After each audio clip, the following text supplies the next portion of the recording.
Pilot اور معاون کا دیہان جہاز پر نہیں کورونا پر تھا۔ وزیر ہوابازی نے عبوری تحقیقاتی رپورٹ قومی اسمبلی میں پیش کر دی۔ غلام سرور خان کہتے ہیں پائلٹ اور معاون پائلٹ خود اعتمادی کا شکار تھے، لینڈنگ گیئر کھولے بغیر طیارہ اتارنے کی کوشش کی۔ تحقیقات میں کنٹرول ٹاور کی بھی کوتاہی سامنے آئی، پائلٹ کو لینڈنگ گیئر اور آگ کے متعلق نہیں بتایا۔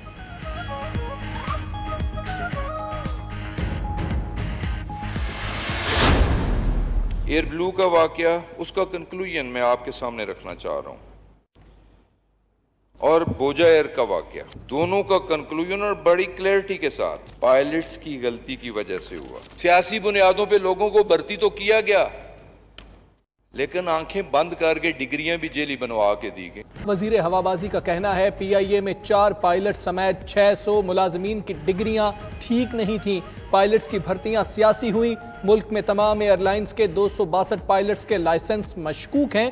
فلائنگ کا تجربہ بھی ٹھیک نہیں ہے، اس پر کارروائی شروع کر دی۔ پی آئی اے کی نجکاری نہیں، ری اسٹرکچرنگ کرنا عزم ہے۔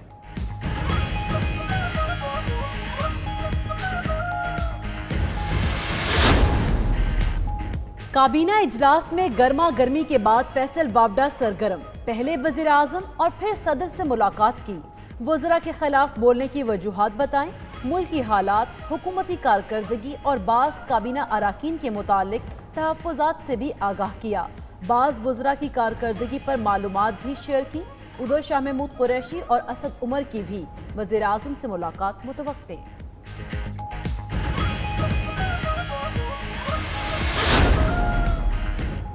وزیر اعظم عمران خان سے قبائلی اضلاع سے تعلق رکھنے والے پی ٹی آئی ارکان اسمبلی کی ملاقات، قبائلی اضلاع کے مسائل اور ترقیاتی امور پر تبادلہ خیال۔ وزیر اعظم نے کہا قبائلی عوام اور نوجوان ان کے دل کے بہت قریب ہیں، تمام مسائل حل کیے جائیں گے، صوبائی اور وفاقی حکومت قبائلی عوام سے کیے وعدے پورے کرے گی۔ ایوان کو جتنا بے توقیر عمران خان کی حکومت نے کیا، اس کی مثال نہیں ملتی۔ خواجہ سعد رفیق کی قومی اسمبلی میں اظہار خیال کرتے ہوئے تحریک انصاف پر تنقید، مزید بولے یہاں ایک دوسرے کی بے عزتی کا مینڈیٹ لے کر نہیں آتے، حکومت نے مخالفین سے جیلیں بھر دیں۔ پیپلز پارٹی کے 7 ایم این ایز نے این آر او مانگا، ایک نے سڑک کا پیسہ کھایا لیکن منصوبہ مکمل نہیں کیا۔ وزیر مواصلات مراد سعید کا الزام، قومی اسمبلی میں کہا سٹیٹس کو کے حمایتی نہیں بنیں گے، اگر ان کا آڈٹ غلط ہے تو منتیں کرنے کیوں آتے ہیں؟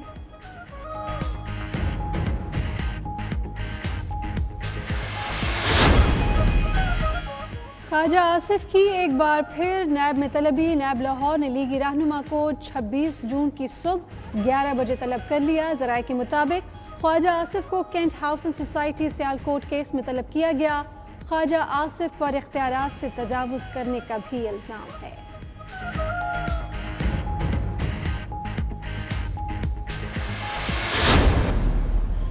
اگلے فور 1 ویک کمپلیٹ گلبرگ بند ہو رہا، ماڈل ٹاؤن مکمل طور پہ، Faisal town, garden town, D H A, Gulshan Ravi اور وارڈ سٹی۔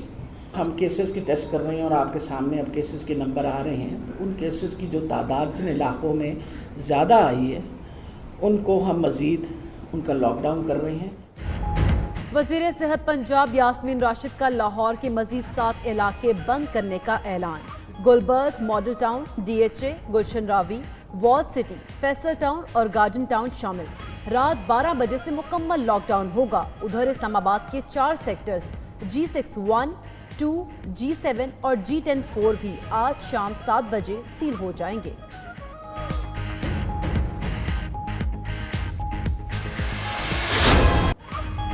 شدید گرمی میں لوڈ شیڈنگ، اوپر سے اوور بلنگ، کراچی والوں کی زندگی اجیرن۔ لوڈ شیڈنگ اور زائد بلوں سے پریشان شہریوں کا شاہراہ قائدین پر کے الیکٹرک کے دفتر کے باہر احتجاج۔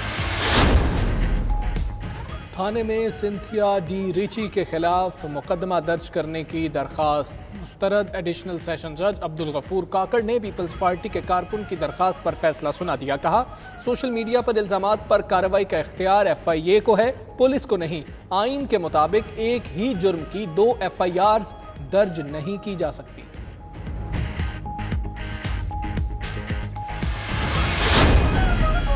آن لائن گیم پب جی کی بندش کا مطالبہ زور پکڑنے لگا۔ پنجاب اسمبلی میں بھی قرارداد آ گئی۔ متن میں کہا گیا پب جی ڈیجیٹل نشے کی صورت اختیار کر رہی ہے، پی ٹی اے اور ایف آئی اے کو ہدایت جاری کر کے گیم فوری بند کرائی جائے۔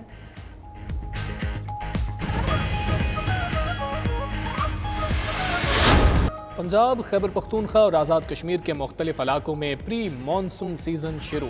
لاہور، راولپنڈی، چکوال، جہلم، کوٹلی، فیصل آباد اور دیگر علاقوں میں بارش سے موسم خوشگوار۔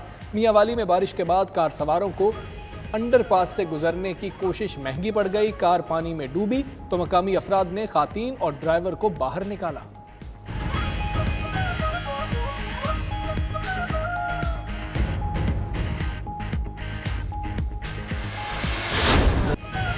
رواں برس صرف 10,000 افراد حج کر سکیں گے۔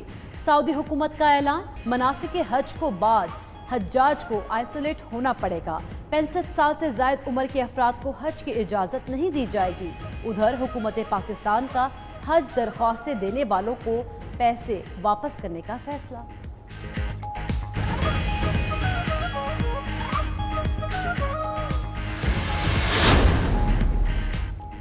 اور قومی ٹیم کے ارکان کے ٹیسٹ کے نتائج پر بڑا سوالیہ نشان۔ محمد حفیظ نے ذاتی طور پر جو ٹیسٹ کرایا اس کا نتیجہ منفی آیا۔ کرکٹ بورڈ کی طرف سے کرائے گئے ٹیسٹ میں حفیظ سمیت 10 کھلاڑیوں میں تشخیص ہوئی۔ پی سی بی نے حفیظ کی نجی لیب کی رپورٹ میڈیکل بورڈ کو بھجوا دی۔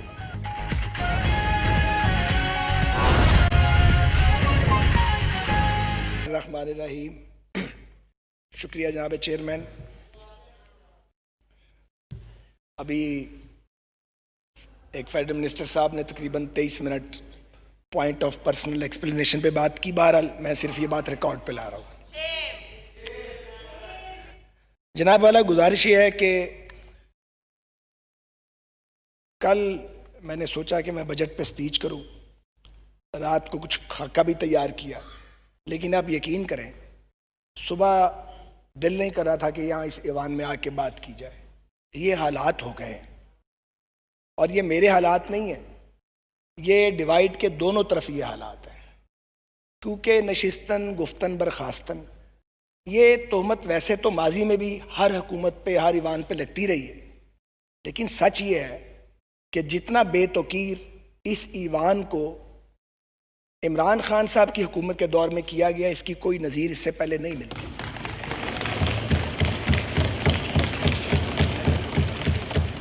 ہم یہاں یہ درست کہا، ایک پی ٹی آئی کے کسی دوست نے بھی یہ بات کی، میری بہن نفیسہ شاہ صاحبہ نے بھی ابھی بات کی، ہم یہاں پہ ایک دوسرے کے گریبان پھاڑنے تو نہیں آتے، ایک دوسرے کی بے عزتی کرنے کا مینڈیٹ لے کے تو ہم یہاں نہیں آتے۔ لوگوں نے ہمیں اس لیے ووٹ تو نہیں دیا کہ ہم ہر وقت ایک دوسرے کے اندر کیڑے ڈالیں، کیڑے نکالیں۔ تنقید کرنی چاہیے، تنقید ہونی چاہیے، لیکن تنقید تو تب کرے جب کوئی سننے والا ہو، کوئی بات پہ عمل کرنے والا ہو، کوئی تجویز لینے والا ہو۔ ایسا کوئی بندوبست یہاں موجود نہیں ہے۔ ٹھیک کہا ہے یہاں پہ نفیسہ شاہ صاحبہ نے کہ ایک ایسے وقت پہ جب ہم ایٹ وار ہیں، افواج کام کر رہی ہیں، جوڈیشری کام کر رہی ہے، ہیلتھ کیئر والے جو ہیں وہ دن رات کام کر رہے ہیں، ریسکیو والے، پولیس کام کر رہی ہے، آپ نے پارلیمنٹ کا لاک ڈاؤن کر دیا۔ لوگ یہ سوچنے میں حق بجانب ہیں کہ لوگوں کی جانیں جا رہی ہیں، کیا سیاسی قیادت کی جانیں پاکستان کے عام لوگوں سے زیادہ قیمتی ہیں؟ کتنا خوف ہے کرونا کا کہ ہم یہاں بات نہیں کر سکتے۔ اللہ تعالیٰ سب کو اپنی حفظ و امان میں رکھے، لیکن جب حالت جنگ میں قومیں ہوتی ہیں تو اگر واقعی جمہوریت ہو، واقعی وہاں پہ پارلیمنٹ فنکشنل ہو، تو پھر وہاں پہ پارلیمنٹس کا لاک ڈاؤن نہیں کیا جاتا۔ سچ یہ ہے کہ پاکستان میں جمہوریت نہیں۔ کوئی اس بات کو جلدی مان گیا ہے، کوئی اس بات کو اب مان رہا ہے، کوئی تھوڑے دن بعد مان جائے گا۔ ویسے تو پی ٹی آئی کی گورنمنٹ نے بہت بڑے بڑے اعزازات حاصل کیے ہیں پاکستان کی تاریخ میں، لیکن جو کمال کیا ہے وہ یہ کہ آپ نے وہ وعدے کیے اور وہ نعرے لگائے جن کی تکمیل کا کوئی تصور بھی نہیں کر سکتا تھا۔ آپ نے 90 دن میں کرپشن ختم کرنی تھی, آپ نے 1 کروڑ نوکریاں دینی تھی, آپ نے 50 لاکھ گھر بنانے تھے, آپ نے سارے چوروں کو, اور ظاہر ہے کہ سارے چور بقول آپ کی اپوزیشن میں ہیں, ان کو الٹا لٹکا کے ان کے پیٹ پھاڑ کے اس میں سے قومی دولت نکالنی تھی, اور آپ نے پاکستان میں انصاف کا دورہ کر دینا تھا. یہ تھا آپ کا سلوگن.